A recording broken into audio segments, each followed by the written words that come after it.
Chloe Watkins, thanks a million for coming in to join us. I know it's been an absolute whirlwind kind of weekend. I know it's a very cliched question, but I think it's probably most applicable in this case. Has it sunk in what you guys achieved in London? Short answer is no. I don't think it has. It's been a crazy week, and I can't believe it's been a week since we've come home because it's just flown by. The amount of different things we've had on over the past few days has really been amazing, and the reception we've got obviously last week in town and again at various things we've been at during the week has just been incredible. So it's kind of each day brings something new, and we're just trying to take it all in. Yeah, that medal hasn't left your neck since you got it last Sunday. You were saying earlier a few scratches on it, but obviously just something that you can just embrace, and everyone coming up to you asking for photos and saying how proud they are of you guys. Yeah, I think it's the safest spot to just keep it around your neck. So it's obviously what everybody wants to see, and we don't really want to take them off either because then you're back to reality, so to speak. But it's just been incredible to see the amount of support and the reach that it's had, and how many people are now recognising what the medal represents and that kind of thing. So it's been incredible and beyond all of our expectations, I know, as well. Yeah, I know you've been busy with different events here at the Dublin Horse Show yesterday, and you've a couple more things coming up as a group, but have you kind of been able to reflect on not just the achievement of the whole, but even the different games and the different experiences you went through at the World Cup? Not really. I think particularly from the quarter-final on, it was such a quick turnaround that those games are actually such a blur to all of us, because we obviously had to refocus and look at the next game. None of us really know what happened in each of the games. We're all kind of like trying to remember, but it's just been such a whirlwind, and I think yesterday was the first time I actually sat down on the couch and was like, okay, what's happened here, because we've just been together for the whole week as well, doing various things. We were up in Belfast as well, and Coleraine, and we've been doing the round, so to speak, but it's just been incredible, and it's not a bad complaint to have. No. A lot of the public who enjoyed this journey with you will remember that semi-final and the win over Spain and the shootout win, but for you personally, the quarter-final I'm sure will always stick out because you scored the winning stroke to send Ireland through to the semis against India. What are your recollections of that? Have you watched the back yet, or how do you look back on it? Obviously, the quarter-final was a huge high, but again, the semi-final, the feeling of getting into that World Cup final was incredible as well. So it kind of was a knock-on effect. It was a great few days as a whole. I've obviously seen the clip of the shootouts, but we didn't really. We kind of like to debrief our games after each game, and we couldn't really look at video from the India game because we had to prepare for the Spain match the next day. Yeah. So I haven't seen too much of it. But going to shootouts in the semi-final again was something we weren't expecting, but it kind of created that buzz and that drama, and it was an incredible feeling to get through that into a final. Yeah, I know Gillian Pinder spoke about after her, she scored the winning stroke in the semi-final. She said that you're standing at the top of your mark. The crowd is kind of anticipating. The nerves are circular in the stadium. She doesn't go into it with too much of a pre-plan. She kind of just takes it as it comes. What were you thinking in the quarter-final when you were standing over your stroke? I kind of have a plan in my head. Okay. I have a certain kind of thing that I'd practiced a few times in our warm-up games. So I was just kind of thinking about that. I know there was a lot of stuff going on that I actually had no idea about. The girls were saying that there was sort of music, like tense music being played, and there were certain people shouting things from the crowd, and the guy on the mic was saying, this is to get into the semi-final. I had no idea about any of that. I was really just thinking in my head, just trying to, focus on what I was going to do. So, you do kind of get into your own little zone, so to speak. And then, I was just staring at the goal to make sure that I knew exactly where it was and where to shoot. Yeah, you were saying before we came on air that you visualised the ball hitting the backboard before you went up to take it, and then when it did hit the backboard and you realised that Ireland were through to a World Cup semi-final, what goes through your head then? Bit of a blur, teammates running at you, music goes off, the crowd go wild. Yeah, it's just that exactly. I couldn't take in anything that was happening. I was just trying to find where my team were and to run over to them, and I just saw a group running to the corner, so that's where I headed. But apparently some of the girls were running towards me, and I may have missed them. But yeah, it was just a moment of pure, like, just joy and, you know, excitement and happiness, and all these things are. I don't know exactly what happened. It was just an amazing time, really. Yeah. One of the things that struck most people watching, whether they tune in for the quarter, the semi, or the final, was just the laid-back attitude that the whole playing group adopted throughout the tournament, and smiles on your faces as you're walking out for the anthems, during the anthems itself. It was just, you just seemed like you were really laid back, just embraced the whole challenge. You know, you went there with no pressure, you had that mantra of no excuses. It just all kind of clicked really nicely for you. Yeah, I think so. You know, we were laid back in the sense that we were the clear underdog, and we knew the pressure was on the other team. So it was nice in a way to have that low expectation, but it was also from the fact that we knew we had done a huge amount of work up to that point, and we knew exactly what we were going to do.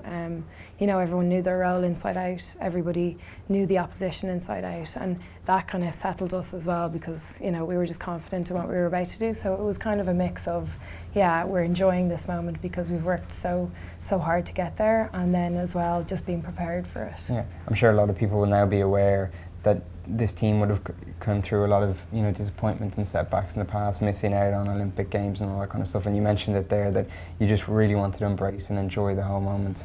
Yeah, there's been, you know, some really tough times over the last few years. The amount that we train and the amount that we sacrifice for the national team hasn't changed. So, you know, when we missed out on the Olympics for Rio, it was really tough because we had dedicated so much of our lives to it. So this time around to get rewards, it was just an incredible feeling to you know, have something to show for the amount of work that we'd put in. Yeah, waking up on that Sunday morning, being World Cup finalists, preparing for a World Cup final, you know, sitting down as a group with Coach Graham Shaw, you know, planning to play the Netherlands, who were the number one ranked team in the world, who were kind of a level above nearly everyone else. Yeah. How was that feeling? It was probably just surreal, I suppose, is probably the best word to describe it. Yeah, I think it was. I mean, we knew we could take any country in the world, you know, maybe by the Netherlands on our day, but we all have always dreamt of playing the Netherlands in a World Cup final. If you're a hockey head, that's what you dream of. Okay. So yeah, waking up that morning, I think there was a few smirks, there was a few laughs between everybody, kind of saying, hang on here, we're actually going out to play a World Cup final. We've actually done it here, we're secured a medal. You know, it was very surreal. You know, we're sitting in the meeting and everyone's just taking a pause when Graham walks in, and we're all just kind of smiling at each other, and he is as well. And you're writing in your notebook, World Cup final. That everyone was just kind of laughing. Yeah. It was just, there was no pressure, there were no nerves, it was just, everyone was just excited to get out there. Yeah, and if it wasn't a big enough occasion already, you won your 200 cap in that final as well, and you know, when the teams were lining up for the anthems, you know, the stadium announcer announces this to the crowd, which most of the 10,000 inside the Lee Valley were Irish as well, so that must have been a particularly nice moment as well. Yeah, it was absolutely incredible. You know, we were kind of joking before the tournament that, oh, you know, if I get 6 games in, I might get my 200. So we were kind of saying, right, okay, we'll get to the final then. And then we did it. So yeah, the girls were amazing to put that effort in and get there. And then, yeah, standing in front of a crowd full of green, standing up and giving you a clap was absolutely incredible. You know, I've had caps, milestone caps against, you know, Scotland with a smaller crowd, so it was a nice one to get it. I'm sure it was. And then the final itself, obviously the result didn't go your way, but the whole experience of it now, have you watched it back as a whole? How do you kind of reflect on that day? Because it was probably just, again, whirlwind and just kind of a bit of a blur. Yeah, no, unfortunately, like, we haven't been able to see any of the games as a whole, and I know we're all dying to because we're such geeks like that, but yeah, we were disappointed in the sense that we actually felt a few of the goals that they got were quite soft from our point of view, and we are a competitive bunch, so I know the Netherlands are the best in the world and a professional outfit and by far, you know, deserved winners, but personally we were a little bit disappointed with some of the things that happened during the game, but again, we couldn't complain for too long. It was, swiftly brushed over when we were giving our silver medals, and reality was that we were, the second best team in the competition. Yeah. And we can't be too disappointed with that, because where we've come from and the budgets we've had and the amount that everybody has dedicated and worked around to get to that point was an incredible effort from staff and players. So it was an amazing reward to get, and the whole occasion was just something we're never going to forget. Yeah, and to share that experience with family and friends who had obviously been over in London for the entirety of the tournament, and then to bring a World Cup silver medal to them after the game just must have been an incredible experience, and something, those celebrations at the end, that you probably never envisaged you experiencing and probably will never experience again. Yeah, absolutely. I think coming out, the supporters gather down at the side, and you have to go through and shower and ice bath and all the rest of it, but then when you get to come out to just a sea of green that are chanting and singing and full of joys, you're just like, you can't wait to get over there. And it was amazing to share it with them, and everybody wanted to see the medal, and everybody was just so over the moon. And it was great to see them enjoy themselves, because they've been there through, as you said, some of the lows that we've had, and they really feel it as well. I know, my family were obviously devastated for me after the last cycle, so to have something to celebrate for them was a huge boost for all of us as well. And you have to turn your phone off as well, because you've got thousands of texts coming in from people you probably haven't spoken to in years, but just would have tuned in, as you say, maybe not hockey heads, but just incredibly delighted to see you do so well. Yeah, it was, I think from the Thursday on, from the quarterfinal, the phone was on airplane mode for a good portion of that weekend, just because we had to try and sleep and we had to try and recover and prepare. So the phone, the amount of people that were texting me and just messaging me, and the girls were the same, it was incredible, and that was kind of starting to show the impact it was having and the reach it was having for everybody. We were kind of like, these people we haven't spoken to in years, or you don't know about hockey, and are sending you such lovely messages. It was amazing to get, and to see the support that we were getting at home. It was great, but it was trying to find a balance as well, so we could prepare as well as we could. Yeah, as you say, trying to find that balance. And I know Graham Shaw, the coach, said that you were trying to stay in a bubble, keep yourself grounded as much as you could.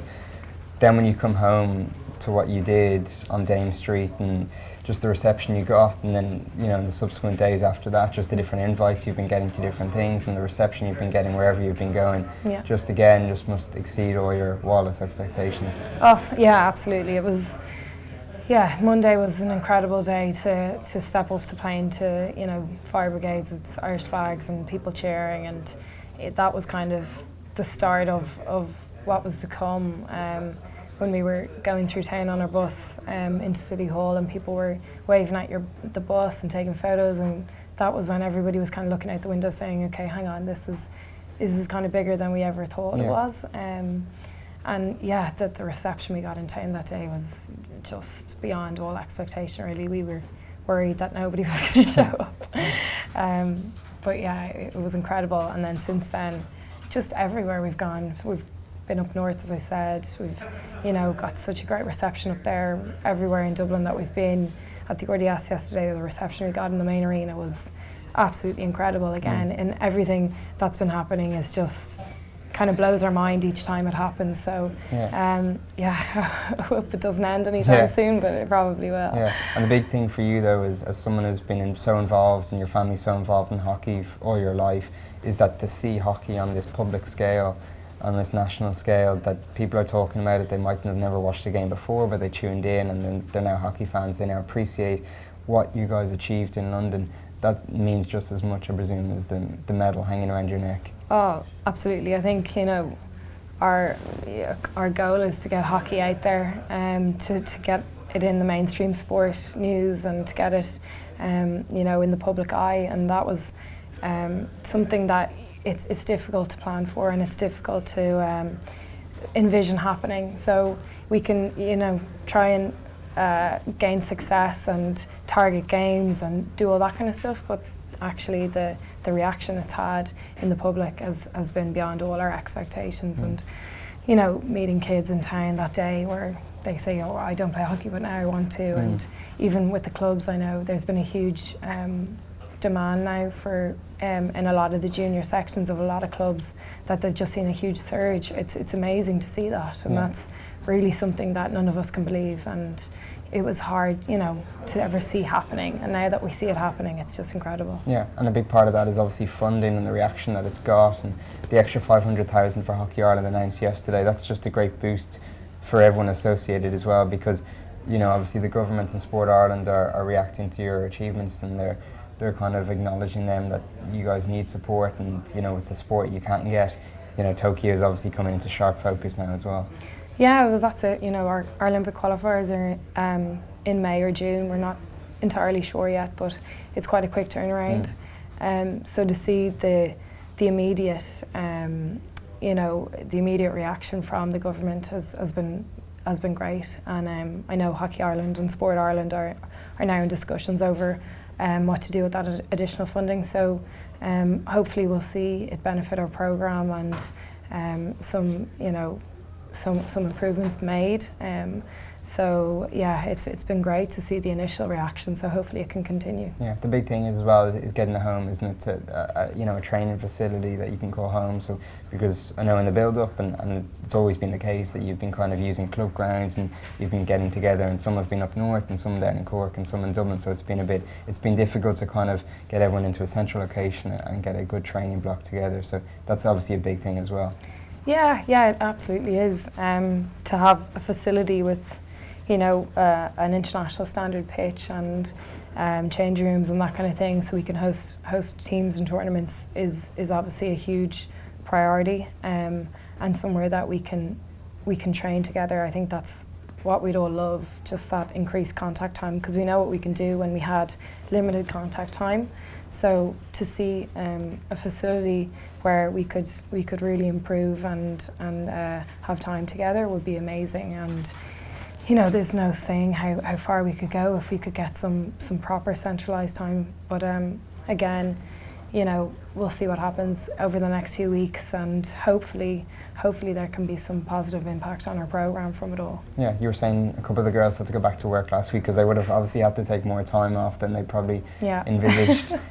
What's next for you? Because you played abroad last year, and obviously that, you know, the likes of Nikki Evans and Anna Flanagan played abroad as well, and that obviously was a huge benefit to the team because you're getting that experience of playing day in, day out against some of the top players in the world in a professional environment. So is that something you'd like to do again, or how do you kind of see it? Yeah, it's difficult. Well, right now I'm just trying to weigh everything up. Obviously I took time out from my career to do that, so I kind of have to reassess and try and maybe progress that side of things a little bit more. You know, I have looked at exams and doing my accountancy as well, so I've been putting that off for a few years, so I don't know how much longer I can keep doing that.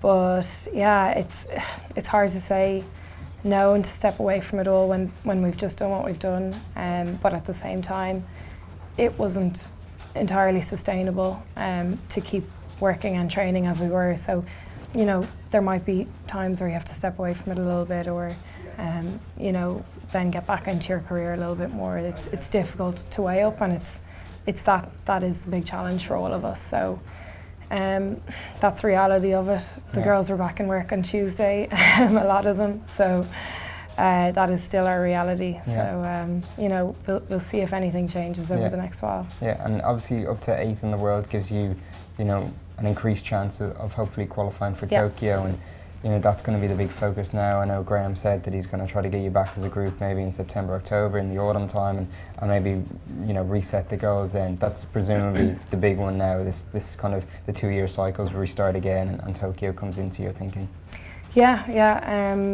It'll come around quite quickly, May or June, wherever we're sent. But yeah, because we're up to 8th in the world, we now get a favourable draw, and we'll most likely play a lower ranked team, and we'll most likely get a home draw as well. Whereas if we were still ranked 16th, we definitely would have been playing away. So it's great to see, you know, the benefits of last week, that the benefits that it'll have on our hope, you know, our Olympic push. obviously you have to wait and see where we're going to be, and it's all a little bit uncertain. But yeah, it's a goal of ours to get to Tokyo, and now that we've achieved a silver medal at the World Cup, it'll certainly be on all our minds to go to Tokyo and try and get a medal. Yeah, given what you've just experienced, it presumably just makes you even hungrier to go and experience that again, and that next big tournament is Tokyo. Yeah, absolutely. It's it was so rewarding the last few weeks, so it's definitely motivated all of us a lot more, and obviously the reaction that it's had it will hopefully benefit our programme and allow us to really kick on and push for a medal in Tokyo. First we have to qualify, obviously, so that'll be the first challenge, but we're confident, and obviously what we've done before over the last few weeks has worked, so we're just looking forward to getting back and training together. For the time being though, just keep going with the way things are going, and enjoy the achievement and enjoy all the different events you've been invited to as a group. Yeah, I think so. You have to kind of allow yourself time to enjoy these things. We're all mad to get back together to train, and we're so competitive, so we just want to get back and get to work. But you have to have time to enjoy these things and to enjoy our achievements. So yeah, we have been doing that, and it's been a great few weeks. Well, Chloe Watkins, thanks a million for coming to see us. Well done on all the achievements in London, because I think we can safely say that you brought the nation on an incredible journey over the summer. So thank you so much. Thank you so much. Thanks for having me. Thanks for joining us.